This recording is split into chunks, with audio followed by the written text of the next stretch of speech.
Bismillah, Assalamualaikum warahmatullahi wabarakatuh.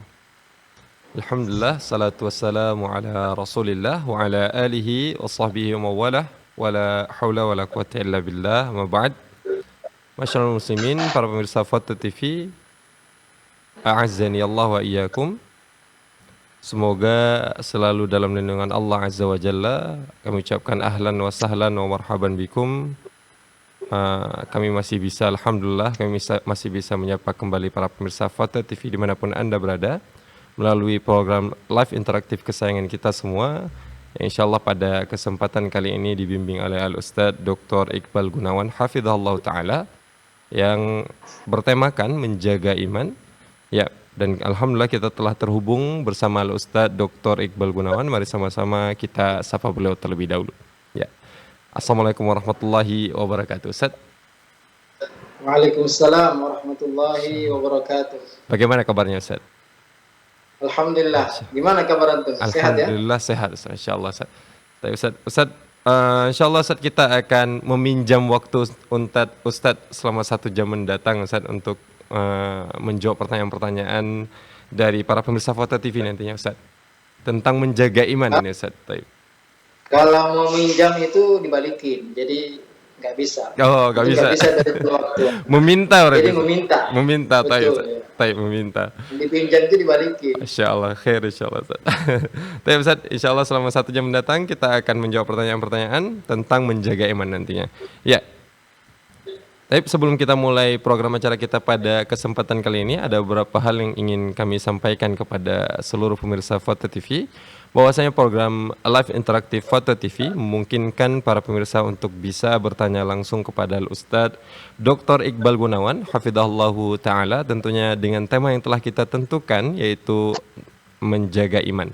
Jadi bagi para pemirsa yang ingin bertanya langsung kepada Al-Ustadz tentang permasalahan-permasalahan mungkin atau pertanyaan-pertanyaan yang berkaitan dengan menjaga iman, bisa menghubungi nomor layanan kami di 021 2123 2333. Kami ulangi sekali lagi, bagi para pemirsa yang ingin bertanya langsung kepada Ustadz Dr. Iqbal Gunawan bisa menghubungi nomor layanan kami di 021 2123 2333. Ya. Kemudian kami juga mengajak para pemirsa Fata TV dimanapun Anda berada untuk bisa berjuang bersama kami menyebarkan dakwah Islam ini melalui rekening aktif yang bisa Anda saksikan di layar kaca televisi Anda semua. Ya, atas nama Yayasan Pilar Media Komunikasi dan juga atas nama Dewan Fatwa Perhimpunan Al-Irsyad. Syukron jazakumullahu khairan. Baik, tak lupa pula kami juga ingin menyapa para pemirsa Fata TV yang ikut menyimak acara ini melalui siaran radio. Ahlan wa sahlan wa marhaban bikum. Baik, tidak memperpanjang lagi mukadimah, kita akan langsung saja masuk ke sesi acara pertama kita Ustaz. Ya, alangkah baiknya kita mulai program acara live interaktif kita pada kesempatan kali ini dengan beberapa nasihat pembuka Ustaz dari Ustaz. Falyatafaddal mashkuran ma'jura. Bismillah, alhamdulillah, wassalatu wassalamu ala rasulillah wa ala alihi wa sahbihi wa man wala wa la hawla wa la quwata illa billah. Allahumma alimna ma yanfa'una wanfa'na bima 'allamtana wa zidna ilma. Allahumma aslih lana sya'nana kullah wa la takilna ila anfusina tarfata 'ain. Alhamdulillah, puja dan puji syukur kita senantiasa panjatkan kehadirat Allah Azza wa Jalla atas segala nikmat dan karunia-Nya kepada kita semua. Para pemirsa, pendengar Fatwa TV yang semoga dimuliakan oleh Allah Azza wa Jalla, di antara perkara yang dapat menjadikan iman kita semakin berkualitas, di antara kiat dan cara agar kita bisa benar-benar menjaga keimanan kita adalah dengan cara kita mengenal Allah Azza wa Jalla, berusaha meningkatkan ma'rifat kita tentang Allah Azza wa Jalla. Dan ini adalah salah satu jenis tauhid, yaitu tauhid asma wa sifat. Karena semakin kita mengenal Allah Azza wa Jalla, maka kita akan semakin cinta kepada Allah, semakin bersemangat beribadah, semakin rindu ingin melihat Allah Azza wa Jalla. semakin penasaran, ingin bertemu dengan Allah Azza wa Jalla, dan semakin semangat kita beribadah kepada Allah.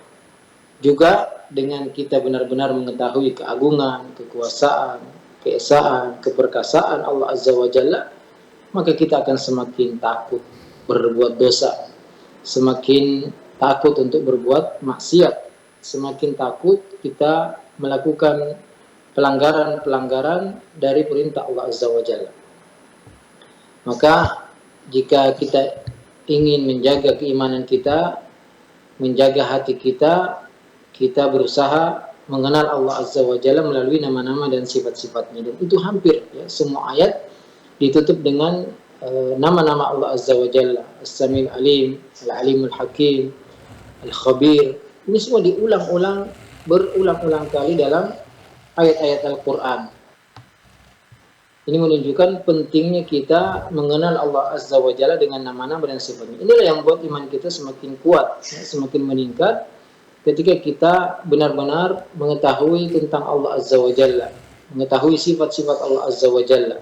Innama yakhsyallaha min ibadihil ulama. Sungguhnya yang benar-benar takut kepada Allah dari hamba-hambanya adalah para ulama. Ya, makanya hamba yang paling takut kepada Allah adalah Nabi kita Muhammad sallallahu alaihi wasallam. Beliaulah manusia yang paling bertakwa karena beliaulah yang paling mengenal Allah Azza wa Jalla. Jadi para pemirsa sekalian, mari kita berusaha ya mentadabburi ayat-ayat terutama yang berkaitan dengan nama-nama dan sifat-sifat Allah, juga hadis-hadis Nabi sallallahu alaihi wasallam, karena itu salah satu kiat ya agar kita bisa meningkatkan dan menjaga iman kita. Barakallahu fikum. Tafadhal. Wafikum barakallahu Ustaz. Syukran jazakumullahu khairan Ustaz atas kalimat pembukanya. Tapi Ustaz, ini ada pertanyaan bagus tentang mengenal Allah Ustaz. Ya mungkin akan kita mulai acara ini dengan membaca pertanyaan dari Fakhrul di Kepulauan Riau, Kabupaten Ningga. Bismillah. Assalamualaikum warahmatullahi wabarakatuh. Ustaz izin bertanya, arti yang benar dalam dua kalimat syahadat gimana ya Ustaz? Aku bersaksi tiada Tuhan yang berhak disembah kecuali Allah, atau aku bersaksi tidak ada Tuhan selain Allah. Yang benar itu bagaimana ya Ustaz? Syukron jazakumullahu khairan. Ya, ini pertanyaan yang sangat penting karena berkaitan dengan syahadat kita. Syahadat ini adalah kunci surga dan kunci seorang masuk ke dalam agama Islam. Maka kita harus mengetahui apa arti asyhadu an la ilaha illallah wa asyhadu anna Muhammadan Rasulullah. Asyhadu an la ilaha illallah artinya ya bahasa Indonesianya atau bahasa Arabnya dulu ya. Bahasa Arabnya adalah la ma'buda bihaqqin illallah atau la ma'buda haqqun illallah. Tidak ada sembahan yang berhak disembah kecuali Allah. Bukan sekedar tidak ada pencipta selain Allah. Karena itu diyakini oleh orang-orang musyrikin juga, yaitu bahwasanya tidak ada pencipta selain Allah, tapi mereka beribadah kepada selain Allah. Jadi makna yang benar dari la ilaha illallah adalah tidak ada yang berhak disembah kecuali Allah, atau tidak ada sesembahan yang benar kecuali Allah. Kalau sekedar tidak ada Tuhan atau tidak ada yang disembah, ya ini banyak, ya tidak sesuai dengan fakta. Buktinya, ya manusia ada yang menyembah selain Allah, menyembah batu, menyembah pohon, menyembah laut, dan menyembah selain Allah Subhanahu Wa Taala. Jadi tidak sesuai dengan fakta kalau kita katakan tidak ada yang disembah selain Allah. Tapi yang benar adalah tidak ada yang berhak disembah atau tidak ada yang diibadahi dengan benar kecuali Allah. Ini makna arti yang tepat bagi kalimat la ilaha illallah, yaitu tidak ada yang berhak disembah kecuali Allah, atau tidak ada yang berhak diibadahi kecuali Allah. Bukan sekedar tidak ada Tuhan, atau kita tambah tidak ada Tuhan yang hak kecuali Allah. Karena alihat atau Tuhan-Tuhan itu banyak, tapi Tuhan-Tuhan yang batil. Tuhan yang hak hanya Allah Azza wa Jalla. Maksudnya apa Tuhan? Yang disembah. Ya. Yang disembah itu banyak, tapi yang disembah dengan benar atau yang berhak disembah hanya Allah Azza wa Jalla. Jadi makna yang tepat adalah tidak ada yang berhak disembah kecuali Allah. Barakallahu fikum. Wafikum barakallahu Ustaz. Syukran jazakumullahu khairan atas jawabannya. Eh, kemudian pertanyaan selanjutnya Ustaz dari Rasya di Kota Bandung. Ya, Assalamualaikum warahmatullahi wabarakatuh. Ustaz, apa hukumnya menyetujui syarat dan ketentuan yang sekarang tersebar di mana-mana? Mulai dari sosial media, software, game online, dan lain sebagainya. Mayoritas dari syarat dan ketentuan ini merujuk kepada hukum buatan manusia. Biasanya kita tidak bisa mengakses web atau aplikasi yang dituju jika belum menyetujui persyaratan tersebut. Apakah menyetujui persyaratan tersebut membatalkan keislaman kita? Karena dengan itu berarti kita menyetujui hukum selain hukum Allah. Syukran, jazakumullahu khairan, insyaallah. Nah, barakallahu fikum. Fikum. Nabi alaihi salatu wasallam bersabda, al-muslimuna ala syurutihim. Kaum muslim itu harus memenuhi syarat-syarat yang mereka telah sepakati. Jadi yang dimaksud dengan berhukum selain Allah atau berhukum dengan hukum selain Allah adalah yang melanggar syariat Allah Azza wa Jalla. Ya, sudah ada hukum Allah demikian dan demikian, tapi dibuat hukum yang lain. Adapun yang tidak diatur dalam Al-Quran, tidak diatur dalam hadis-hadis Nabi, ya, masalah dunia, masalah jual beli, masalah transaksi, ya, masing-masing pembeli punya syarat-syarat tertentu. Nah. Yang selama syarat itu tidak menghalalkan yang haram dan tidak mengharamkan yang halal, maka itu boleh. Kalau kita menyepakati berarti kita harus melaksanakan syarat tersebut. Kalau kita tidak menyepakati, tidak usah kita berurusan dengan tempat tersebut atau lembaga tersebut atau transaksi tersebut. Jadi yang dimaksud dengan berhukum selain hukum Allah yang dilarang adalah melanggar, menyelisihi hukum Allah sudah ada tapi dibuat yang lain yang menyelisihi hukum Allah. Adapun perkara-perkara dunia yang tidak diatur secara detail dalam hadis-hadis Nabi, dalam Al-Quran, maka itu kembali kepada kesepakatan kita, dan selama itu tidak menghalalkan yang haram dan mengharamkan yang halal, maka wajib untuk kita penuhi syarat tadi. Jadi sama sekali tidak ya sampai kepada, bahkan tidak sampai kepada dosa ya, selama syarat tadi itu tidak ada pengharaman yang halal dan penghalalan yang haram, dan wajib untuk kita menepati syarat-syarat tadi jika kita sudah menandatangani. Barakallahu fikum. Wafikum barakallah, syukran, jazakumullahu khair, Ustaz. Baik, ya. Sepertinya belum ada penelpon yang masuk, Ustaz. Kita lanjutkan pertanyaan dari Dewan Redaksi, Ustaz. Ada pertanyaan dari Tri di Kota Tasikmalaya. Bismillah. Assalamualaikum warahmatullahi wabarakatuh. Ustaz izin bertanya. Apakah diperbolehkan menceritakan aib sendiri? Misalkan dulu pernah terkena sihir dan melakukan dosa-dosa kepada orang yang kita percaya bisa jaga rahasia. Dan bagaimana caranya supaya kita ridho, ikhlas melupakan kejadian masa lalu yang kelam termasuk terkena sihir. Kiatnya kita bisa menerima takdir dari Allah harus bagaimana sehingga tidak berat di hati dan sudah ikhlas tidak akan merasakan sedih bila ingat masa lalu. Syukron, jazakumullahu khairan. Ya, barakallahu fikum. Tidak masalah ya, kita curhat umpamanya atau sharing kepada orang-orang yang kita percaya, yang menjaga rahasia kita, dan kita ingin diberikan solusi jika kita punya masalah. Ya, tapi mengumbar aib kita sendiri, menceritakan dosa kita sendiri itu tidak baik. Tidak ya, sesuatu yang dilarang, tidak dianjurkan, dan berbahaya bagi diri kita sendiri. Maka jika kita sudah bertaubat dari dosa yang orang lain tidak tahu, tidak perlu kita ceritakan. Ya, kecuali jika kita ada masalah tertentu yang kita harus curhat atau sharing ya, kepada orang-orang yang terpercaya, orang beriman, orang yang bertakwa, dan ya perlu untuk kita sampaikan. Atau bisa jadi kita mungkin bisa dengan cara ya, ada orang lain atau ada seseorang yang kita maksud adalah diri kita ya, ada seseorang begini dan begini, kemudian diberikan solusinya. Intinya tidak baik, bahkan kita diperintahkan untuk menutup ya, aib-aib kita dan tidak menceritakan kepada siapapun jika kita sudah bertobat kepada Allah Azza wa Jalla. Dan Nabi alaihi salatu wasallam telah mengajarkan kepada kita zikir-zikir yang kita baca agar kita selamat dari kesedihan ya, yang kesedihan di masa lampau. Jika kita mengingat masa lalu yang jika kita ingat kejadian tersebut kita akan sedih, atau kesedihan yang berkaitan dengan masa yang akan datang. jika kita membayangkan akan demikian kita takut, maka kita sedih, atau kesedihan yang berkaitan dengan masa yang sedang terjadi. Ini semua telah diajarkan oleh Nabi SAW, zikir-zikir yang kita baca. Di antara zikir-zikir tersebut, ya, disebutkan oleh Nabi SAW dalam hadis-hadis yang sahih, yaitu diantaranya la ilaha illallah al-azimul halim, la ilaha illallah rabbul arsyil azim, la ilaha illallah rabbus samawati wa rabbul ardi wa rabbul arsyil karim. Tidak ada ilah yang berhak disembah kecuali Allah yang maha agung, maha santun. Tidak ada ilah yang berhak disembah kecuali Allah, pemilik arsy yang luas. Tidak ada ilah yang berhak disembah selain Allah, pemilik atau Tuhan langit, Tuhan bumi, dan Tuhan arsy yang luas. Juga doa yang lain yang ringkas yang diajarkan oleh Nabi SAW agar kita tidak merasa sedih. Allahu Rabbi la usyriku bi syai'an.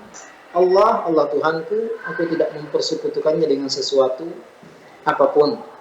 Juga banyak hadis-hadis yang lain. Allahumma rahmataka arju wa la takilni ila nafsi tarfata ain wa aslih li sya'ni kullah la ilaha illa anta. Ya Allah, hanya rahmatmu yang aku harapkan. Maka janganlah engkau biarkan aku mengurusi diriku sendiri meskipun sekejap mata. Wa aslih li sya'ni kullah, perbaiki segala urusanku, tidak ada ilah yang berhak disembah kecuali engkau. Juga Nabi Yunus alaihissalam ketika ditelan ikan paus, beliau berdoa dengan doa la ilaha illa anta subhanaka inni kuntu minadh dhalimin. Tidak ada ilah yang berhak disembah kecuali engkau. Subhanak, maha suci engkau, sungguhnya aku termasuk orang yang zalim.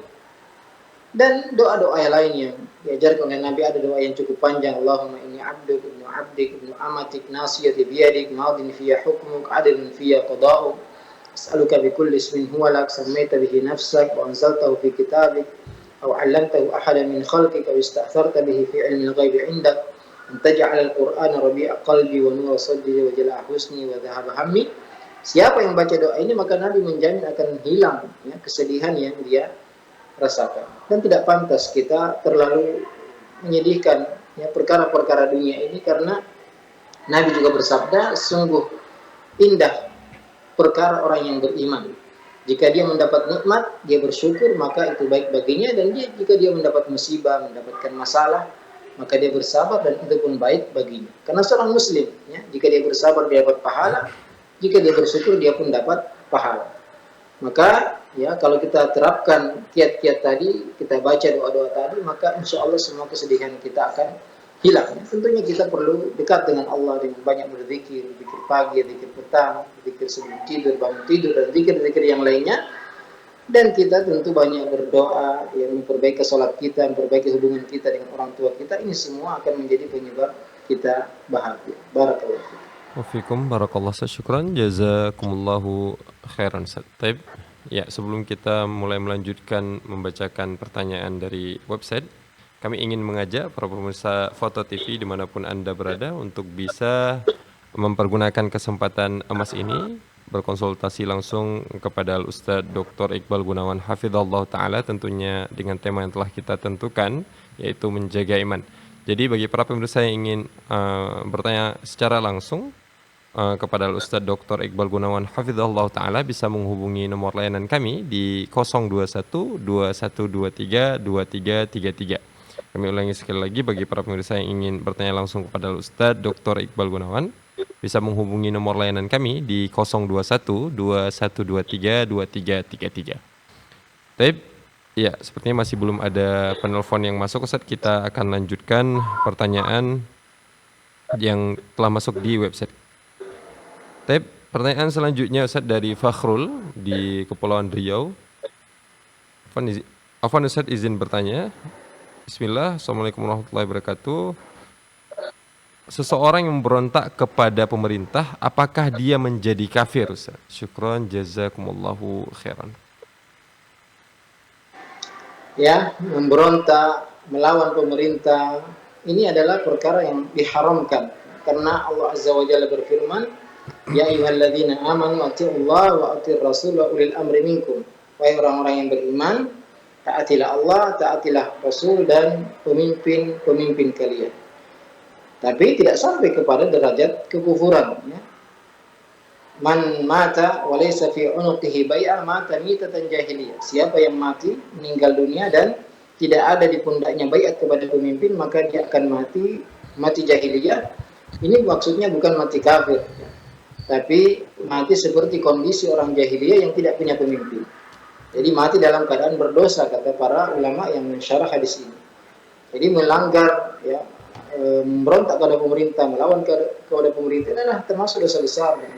Bisa mengakibatkan kerusakan yang besar di sebuah negeri. Dan terbukti di negara-negara yang rakyatnya melawan pemerintah, demonstrasi, ingin menggulingkan pemerintah, ingin melakukan kudeta, sampai hari ini ya tidak berhenti ya kekacauan di negeri-negeri tersebut. Yang paling ya kita saksikan hari ini adalah di negara Sudan, yang mana ya di sana terjadi perang saudara ya, karena perebutan kekuasaan. Dan ini adalah sunnatullah yang sejak dahulu terjadi, di mana tidak ada kelompok yang memberontak kepada penguasanya kecuali kerusakan yang ditimbulkan akan lebih besar daripada maslahat yang mereka ingin capai. Jadi bukan kekafiran, tapi dosa besar. Orang yang memberontak kepada penguasa ini, dia melakukan dosa yang haram dan menimbulkan ya, kerusakan yang besar, tapi tidak sampai kepada derajat kekufuran. Barakallahu fikum. Wafikum barakallah Ustaz. Syukran, jazakumullahu khairan Ustaz. Tip, pertanyaan selanjutnya Ustaz dari hamba Allah di Riau, Kota Pekanbaru. Bismillah, Assalamualaikum warahmatullahi wabarakatuh. Ustaz, puasa Ramadan kan salah satu dari rukun Islam. Kalau misalnya seseorang tidak ingin mengqadha puasa Ramadan walaupun cuma sehari sampai akhir hayatnya, apakah orang ini dihukumi keluar dari Islam atau hanya mendapat dosa saja? Ustaz, syukron, jazakumullahu khairan. Ya, rukun Islam, yang meninggalkan rukun-rukun Islam ini perkara yang diperselisihkan ulama, kecuali rukun yang pertama. Ya, rukun yang pertama, rukun syahadat, siapa yang tidak ya, ingin mengucapkannya maka tidak dikatakan muslim. Jika dia mampu mengucapkan 2 kalimat syahadat dengan lisannya tapi dia tidak mengucapkan, maka dia tidak muslim. Adapun meninggalkan sholat, meninggalkan puasa, meninggalkan zakat, meninggalkan haji, terjadi perbedaan pendapat di kalangan para ulama. Ya. Yang paling kuat khilafnya adalah tentang sholat. Ya. Banyak para ulama mengatakan siapa yang tidak sholat maka dia telah keluar dari Islam. Tapi ulama yang lain mengatakan tidak sampai keluar dari Islam jika dia meninggalkan karena malas, ya, bukan karena mengingkari kewajibannya. Adapun mengingkari kewajiban sholat, kewajiban puasa, kewajiban haji, kewajiban zakat, ini adalah ya, perkara yang mengeluarkan seorang dari Islam. Karena mengingkari ya, rukun-rukun Islam, perkara yang disepakati dan diketahui secara luas wajibnya dalam agama Islam. Ya, adapun jika dia meninggalkannya bukan karena mengingkari kewajibannya, karena malas, ya, ini tidak sampai keluar Islam, tapi ini merupakan dosa besar. Ya, meninggalkan puasa, meninggalkan tidak berzakat, tidak haji padahal mampu, ini semua adalah dosa besar yang tidak sampai mengeluarkan pelakunya dari agama Islam. Ya, meskipun dia disebut rukun, tapi bukan berarti meninggalkannya adalah kekufuran, tapi dosa besar. Ya, kecuali jika dia mengingkari kewajiban rukun-rukun Islam ini, maka dia ya, bisa keluar dari agama Islam. Barakallahu fikum. Wafikum barakallah Ustaz, syukran, jazakumullahu khairan. Taib, ya. Pertanyaan selanjutnya Ustaz dari Fakhrul Nofriansyah kembali Ustaz. Bismillah, Assalamualaikum warahmatullahi wabarakatuh. Apakah semua isi dari Alkitab sekarang adalah batil Ustaz? Syukran, jazakumullahu khairan. Ya, isi dari Perjanjian Lama, Perjanjian Baru, Taurat dan Injil yang ada di sekitar kita, kita tidak mengetahui, ya, karena sudah diganti, sudah dirubah, sudah ditambah, sudah dikurangi, maka kita tidak mengetahui mana yang benar-benar firman Allah dan mana yang dibuat oleh manusia. Ya. Tentunya masih ada di situ firman Allah Azza wa Jalla, tapi kita tidak mengetahui mana yang benar-benar firman Allah Azza wa Jalla, maka Nabi mengatakan, ya, jangan mendustakan semua ucapan ahli kitab dan jangan juga membenarkan semua. Kenapa? Karena bisa jadi yang kita dustakan adalah firman Allah dan bisa jadi yang kita benarkan bukan firman Allah. Jadi kita harus tetap meyakini Al-Quran, Taurat, Zabur, Injil, ya, ini semua adalah firman Allah Azza wa Jalla. Tapi yang dijamin untuk dijaga oleh Allah hanyalah Al-Quran sampai hari kiamat. Adapun selainnya, maka Allah memberikan amanah kepada ulama-ulama di Bani Israel untuk menjaga kitab-kitab tersebut, tapi mereka tidak amanah sehingga kitab suci mereka rubah, mereka ganti, mereka hapus, dan kita tidak mengetahui mana yang valid dan mana yang tidak valid. Maka yang ada saat ini tidak semua firman Allah, juga tidak semua buatan manusia, tapi sudah dirubah dan sudah diganti, dan kita tidak bisa membedakan, dan tidak perlu juga kita membaca Alkitab. Bahkan sahabat Umar pernah marah ketika Nabi pernah marah ketika melihat Umar memegang beberapa lembar dari Taurat, karena tidak perlu kita membaca. Kita sudah ada Al-Quran yang merupakan kitab suci kita, pedoman hidup kita, dan di situ semua terkumpul segala kebaikan. Barang siapa yang mengikuti Al-Quran dia akan selamat, barang siapa yang meninggalkan Al-Quran pasti dia celaka dan sengsara. Barakallahu fiik. Wafikum barakallah Ustaz. Syukran, jazakumullahu khairan Ustaz. Ya, pertanyaan selanjutnya Ustaz dari hamba Allah di Kabupaten Jombang. Assalamualaikum warahmatullahi wabarakatuh Ustaz. Izin bertanya, untuk menghindari ghibah, bolehkah ana tidak mengangkat jika ditelepon seseorang? Ana hanya membalas telepon tersebut dengan WhatsApp saja, memberitahukan bahwa ana dalam keadaan baik. Karena jika berbicara melalui telepon, ada saja perkataan yang akhirnya mengarah ke ghibah. Mohon jawabannya Ustaz. Syukron, jazakumullahu khairan. Ya, betul ya.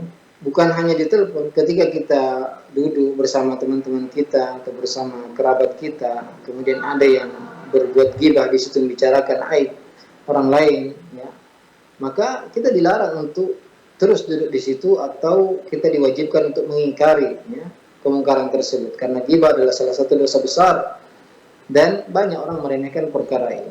Jadi kalau kita telah mengetahui bahwasanya orang yang menelpon ini hanya akan menggibah orang lain, maka tidak perlu kita angkat, tidak perlu kita terima teleponnya, dan juga kita bisa menasihati orang tersebut untuk tidak melakukan ghibah, melakukan namimah, melakukan domba, menuduh orang lain tanpa bukti yang benar, atau menceritakan aib-aib orang lain. Tidak masalah, boleh kita untuk memboikotnya, tidak mengangkat teleponnya, kalau memang yang diperdengarkan ke kita hanyalah perbuatan dosa, ghibah, dan kita tidak mampu mengingkarinya. Kalau kita mampu mengingkarinya, maka kita ingkari, kita ingatkan, kita nasihati, karena ini adalah dosa besar, berbahaya, sama dengan memakan bangkai saudara kita. Ini perkara yang bahaya bagi agama kita, merusak amalan kita, karena orang yang kita ghibah sama saja kita mentransfer pahala kita kepada orang tersebut. Dan ini termasuk dosa besar, dan banyak manusia meremehkan ghibah ini. Dan definisi ghibah adalah dzikruka akhaka bima yakrah, menyebutkan aib saudaramu dan dia tidak suka. Maka tidak masalah kita tidak mengangkat telepon kalau kita mengetahui bahwasanya yang dibicarakan hanyalah ghibah, perkataan dusta, perkataan buruk. Tidak masalah untuk kita tidak mengangkat telepon orang yang menelpon kita. Barakallahu fiik. Ya, wafikum barakallahu Ustaz. Syukran, jazakumullahu khairan Ustaz. Ya, pertanyaan selanjutnya Ustaz dari Fakhrul Novian Syah kembali Ustaz. Assalamualaikum warahmatullahi wabarakatuh. Apakah bisa seseorang memiliki akhlak seperti akhlaknya Rasulullah sallallahu alaihi wasallam Ustaz? Masya Allah, ini penanya lisan Saul. Pertanyaannya sangat banyak ya. Insya Allah Ustaz. Ke yang lain juga banyak. Apa ke menjaga iman aja yang banyak? Kayaknya ke menjaga iman aja nih Ustaz yang banyak. Lagi belajar tentang ilmu tauhid nih sepertinya Ustaz. Insyaallah. Masyaallah, barakallahu fikum. Fikum barakallah. Ya, seseorang tidak mungkin derajatnya, akhlaknya sampai seperti persis dengan Rasulullah SAW. Jangankan kita yang hidup di akhir zaman, sahabat Abu Bakar, sahabat Umar, sahabat Utsman, sahabat Ali tidak sampai kepada derajat akhlak Rasulullah SAW yang dipuji langsung oleh Allah Azza wa Jalla dalam Al-Quran, wa innaka la'ala khuluqin azim. Tapi kita diperintahkan untuk mencontoh beliau, mencontoh akhlak beliau, mencontoh perangai beliau. Tapi sampai kepada beliau, apalagi melampaui beliau, tidak mungkin dicapai oleh manusia siapapun setelahnya. Beliau adalah hamba pilihan Allah Azza wa Jalla. Allah telah melihat hati-hati seluruh manusia. dan dia dipilih dari seluruh manusia yang ada di atas muka bumi ini, sampai ya beliau adalah manusia yang atau nabi yang paling mulia di antara nabi-nabi yang mulia, bahkan lebih mulia dari Nabi Ibrahim, Nabi Musa, Nabi Isa, Nabi Nuh, dan beliau adalah nabi yang paling tinggi derajatnya nanti di surga. Jadi tidak mungkin kita sampai ke derajat beliau, tapi Nabi alaihi salatu wassalam ya telah menjanjikan bagi orang yang mempunyai akhlak yang baik akan mendapatkan tempat terdekat dengannya di surga nanti. Ya. Jadi barang siapa yang memiliki akhlak yang baik, maka dia akan mendapatkan tempat dekat dengan posisi Rasulullah Sallallahu Alaihi Wasallam. Dan di antara doa yang semestinya kita hafal dan kita baca, Allahumma hdini li ahsanil akhlaq la yahdi li ahsaniha illa anta wasrif anni sayyi'aha la yasrifu anni sayyi'aha illa anta.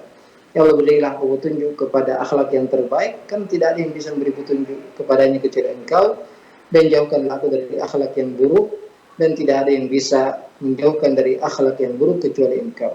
Ya. Jadi untuk sampai kepada derajat akhlak Rasulullah tidak mungkin kita bisa sampai ke derajat tersebut, tapi kita berusaha untuk mendekati Rasulullah SAW, mendekati akhlaknya para sahabat, akhlaknya para ulama, ya, yang mana mereka mempunyai akhlak yang sangat mulia, sangat tinggi, dan kita berdoa kepada Allah Subhanahu Wa Taala agar kita dijadikan pemilik akhlak yang mulia. Barakallahu. Fikum barakallah, syukran jazakumullahu khairan atas jawabannya. Baik, ya pertanyaan selanjutnya dari Fakhrul Nofriansyah kembali ini, insyaallah. Assalamualaikum warahmatullahi wabarakatuh. Ustaz, apakah Allah melakukan sesuatu pasti Allah berkehendak atau berniat dahulu? Ustaz, syukran jazakallahu khairan. Nah, Allah Subhanahu Wa Taala kita tidak tahu kecuali apa yang Allah kabarkan kepada kita, dan Allah menjelaskan bahwasanya Allah itu punya kehendak, punya masyiah, ya, punya ilmu, dan Allah Subhanahu Wa Taala jika menginginkan sesuatu cukup mengatakan kun. Ya. Adapun bertanya secara detail, berniat dahulu, ya, kemudian berkehendak, maka ini pertanyaannya sudah sampai kepada kaifiyah yang tidak boleh kita tanyakan. Ya. Seperti bertanya tentang bagaimana tangannya Allah, bagaimana turunnya Allah ke langit dunia, ya, apakah bergerak atau tidak bergerak, apakah arsy kosong atau tidak kosong, ya, apakah jari-jari Allah ada kukunya, ya, apakah, dan seterusnya. Ini semua pertanyaan yang detail yang selama ya tidak ada beritanya dari Rasulullah, maka kita tidak menetapkan juga tidak menafikan, ya. Kecuali jika itu berkaitan dengan kekurangan, tentu Allah Subhanahu Wa Taala suci dari semua kekurangan.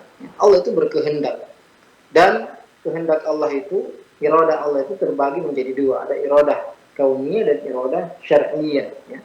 Iradah kauniyah itu semua yang Allah kehendaki dan pasti terjadi, dan tidak mesti Allah cintai, ya, seperti adanya maksiat. Ya. Ini termasuk iradah kauniyah yang Allah Subhanahu Wa Taala kehendaki tapi tidak Allah cintai. Ada iradah syar'iyah, ya, kehendak syar'iyah ini adalah apa yang dicintai oleh Allah Subhanahu Wa Taala tapi tidak mesti terjadi. Yaitu seperti berimannya iblis, berimannya Abu Jahal, berimannya Abu Lahab. Allah ingin mereka beriman, tapi Allah tidak kehendaki iradah kauniyah. Ya.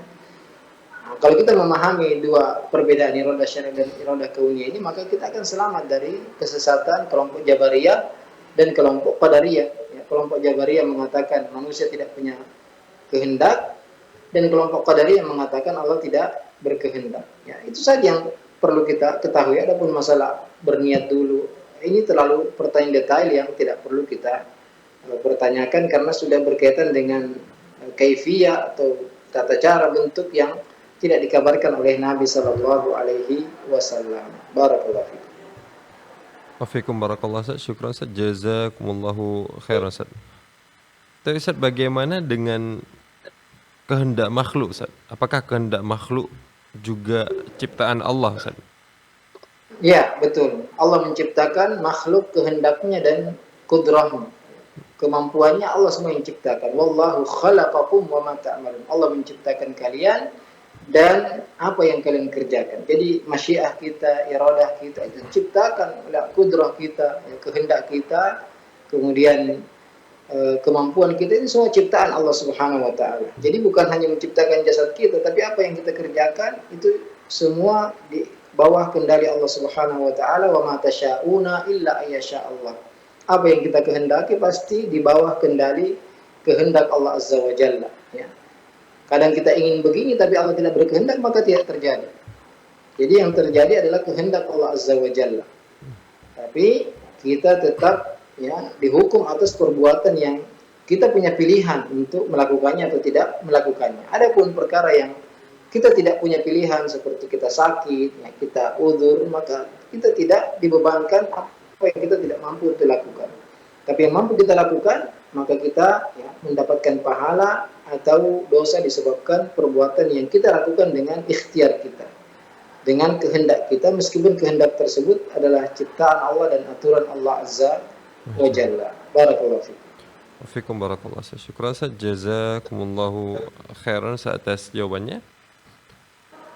Tapi pertanyaan selanjutnya ini Ustaz, dari Fakhrul Nofriansyah Ustaz. Ini sisa pertanyaan dari Fakhrul semua nih Ustaz, insyaallah.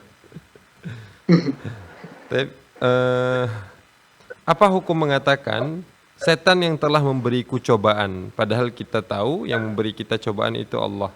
Apakah yang benar kita mengatakan Allah memberikanku ujian dengan diganggu setan dan ini terjadi atas izin Allah Azza wa Jalla? Syukran, jazakallahu khairan Ustaz. Iya, betul. Yang memberi kita ujian Allah. Allah Subhanahu wa taala mengatakan wa nabluukum bisyarri wal khairi fitnah, dan kami menguji kalian dengan kebaikan dan keburukan. Jadi kadang-kadang kita diuji dengan kesehatan, dengan kelapangan, dengan harta yang banyak, ya, dengan anak-anak. Ya, ini semua ujian, ya, meskipun bentuknya kebaikan. Kadang juga diuji dengan musibah, dengan kecelakaan, dengan perkara-perkara yang kita tidak suka. Ini semua adalah ujian dari Allah Azza wa Jalla. Dan kita ya diuji untuk meningkatkan iman kita, meningkatkan kualitas keimanan kita. Hasiban nas ayyutraku ayyaqulu amanna wa hum la yaftanun. Apakah manusia menyangka ya mereka mengatakan kami beriman tapi tidak diuji, ya. Dalam perkara dunia saja kita tidak naik kelas kecuali sebelum kita diuji dahulu. Jadi yang menguji kita adalah Allah Azza wa Jalla. Adapun setan ya bukan menguji kita tapi menggoda kita. Karena syaitan adalah musuh yang nyata bagi inna syaitana lakum aduwwun fattakhiduhu aduwwa. Sungguhnya syaitan itu adalah musuh kalian, maka jadikanlah dia musuh. Innama yad'u hizbahu liyakunu min ashabis sa'ir. Syaitan itu kerjanya hanya mengajak manusia untuk menemani mereka di neraka. Jadi syaitan itu bukan menguji tapi menggoda, ya, menyesatkan, ya, mengajak manusia untuk menjadi teman mereka di neraka. Dan menguji kita adalah Allah Azza wa Jalla, agar mengetahui iman kita, mengetahui siapa yang jujur, siapa yang berdusta, dan agar ya memberikan kita tempat di derajat yang lebih tinggi di surga jika kita sabar. Karena terkadang seorang hamba itu punya derajat di surga, dia tidak sampai kepada derajat tersebut dengan amalannya, dengan ibadahnya, dengan puasanya, dengan istighfarnya, maka dia harus diuji agar dia mendapatkan, ya, diuji dengan musibah, agar dia mencapai derajat yang telah ditetapkan untuknya. Jadi yang menguji kita adalah Allah Azza wa Jalla. Syaitan itu bukan menguji tapi menggoda, menyesatkan, mengajak kita untuk bermaksiat kepada Allah Azza wa Jalla. Ya. Insyaallah, syukran Ustaz, jazakumullahu khairan atas jawabannya. Tapi masih ada waktu Ustaz ini dan kita akan melanjutkan membacakan pertanyaan. Pertanyaan selanjutnya Ustaz, ada pertanyaan dari Sugiyatno di Bekasi. Apakah jenis pakaian jin sama seperti yang dipakai oleh manusia? Apakah jin memproduksi sendiri pakaiannya dan dari mana asal makanannya?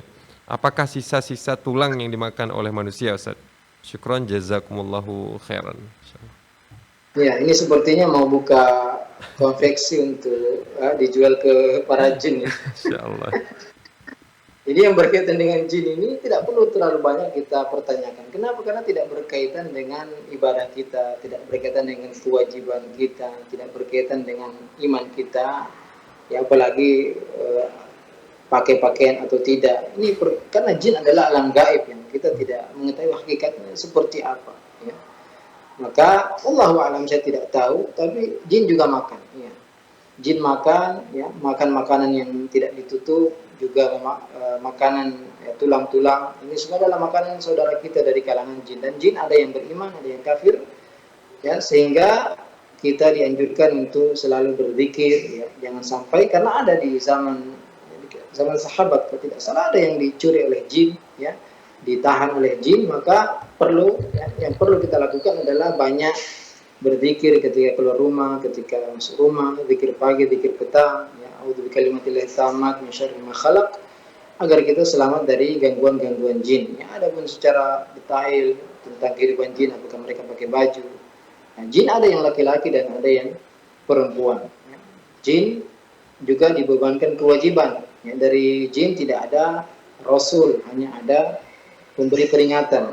Ya. Wa ma khalaqtul jinna wal insa illa liya'budun. Mereka juga dibebankan untuk beribadah kepada Allah Azza wa Jalla. Ya, ini yang mungkin sebagian yang kita ketahui tentang jin. Adapun lebih detailnya lagi, wallahu a'lam.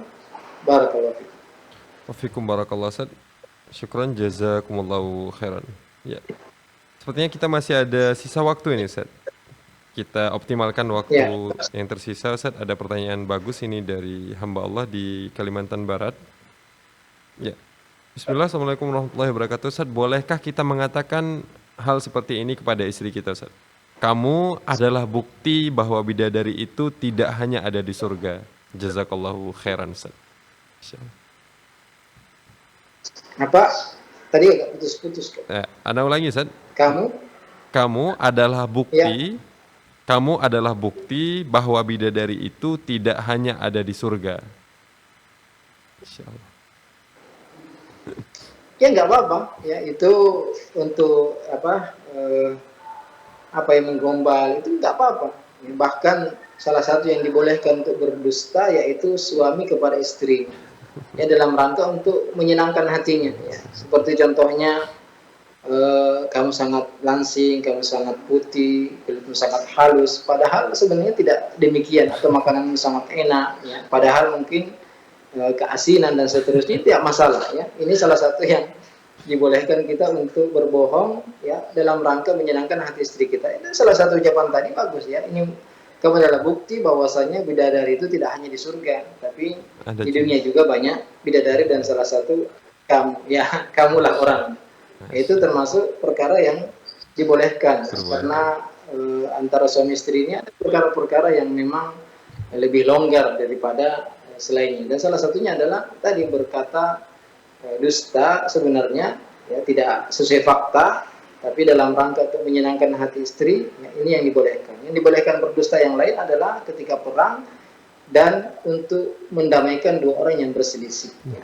Kita mengatakan kepada fulan, dia memujimu, dia ingin berbaikan, kemudian datang ke yang satunya sehingga menjadi, ya, tadinya berselisih kemudian menjadi baik lagi. Jadi 3 yang dibolehkan berdusta. Tadi ketika perang, kita bilang akan menyerang di malam hari, ternyata di siang hari. Kita bilang pasukan kita hanya sekian, ternyata lebih, dan seterusnya. Karena al-harbu, kata Nabi, khuda', ya, perang itu adalah tipu daya. Juga, ya, hadithur rajul li zaujati, perkataan seorang kepada istrinya, dan persis seperti yang ditanyakan tadi, ini salah satu yang, ya, mungkin dianggap bahkan bukan dusta, karena bidadari juga memang, ya, artinya orang wanita yang cantik. Dan dia menganggap bahwa istrinya adalah bidadari, salah satu bidadari dunia. Barakallahu fikum. Wafikum barakallah Ustaz. Syukur Ustaz, jazakumullah Ustaz atas jawabannya. Dengan berakhirnya jawaban tadi Ustaz, maka berakhirlah perjumpaan kita pada kesempatan kali ini Ustaz. Syukur Ustaz atas waktunya yang lebih kurang sudah kita ambil ini Ustaz, selama lebih kurang 1 jaman Ustaz. Walaupun nggak sampai 1 jam, tapi ala kulli hal, alhamdulillah dengan waktu yang optimal ini, kita dengan waktu yang lebih kurang 1 jaman ini, kita bisa mengoptimalkannya untuk menjawab lebih kurang 13 pertanyaan. Alhamdulillah. Kami ucapkan syukran Ustaz, jazakumullah sekali lagi Ustaz atas waktu dan ilmunya. Kami doakan kepada Allah agar selalu Allah berikan kesehatan sehingga kita bisa terus menuntut ilmu kepada Ustaz. Syukran Ustaz, jazakumullahu khairan. Kemudian kami ucapkan juga, ya, kemudian kami juga ucapkan jazakumullahu khairan kepada seluruh pemirsa Fata TV yang telah membersamai acara ini, program live interaktif Fata TV dari pertama hingga selesai, terkhusus bagi para pemirsa yang telah mengirimkan pertanyaannya ke website kami. Syukran, jazakumullahu khairan jaza. Kemudian kami ucapkan juga, kemudian kami juga ingin mengajak para pemirsa Foto TV untuk bisa mengikuti seluruh rangkaian program acara live interaktif Foto TV dari hari Senin sampai hari Jumat. Kemudian kami ingin mengumumkan bahwasanya bagi para pemirsa yang ingin bertanya kepada asatidzah, bisa mengirimkan pertanyaannya ke website kami di www.dewanfatwa.com. Dan juga para pemirsa bisa mengakses seluruh jawaban asatidzah dan fatwa atas pertanyaan-pertanyaan yang telah dijawab. Ya, kemudian kami juga ingin mengajak para pemirsa Foto TV untuk bisa bergabung bersama kami menyebarkan dakwah Islam ini melalui rekening aktif yang bisa Anda saksikan di layar kaca televisi Anda semua. Ada 2 rekening aktif. Yang pertama atas nama Yayasan Pilar Media Komunikasi, kemudian atas nama Dewan Fatwa Perhimpunan Al-Irsyad. Syukran jazakumullahu khairan atas perhatiannya. Saya mewakili seluruh kerabat kerja yang bertugas pamit undur diri. Wassallallahu ala nabiyina Muhammad. Assalamualaikum warahmatullahi wabarakatuh.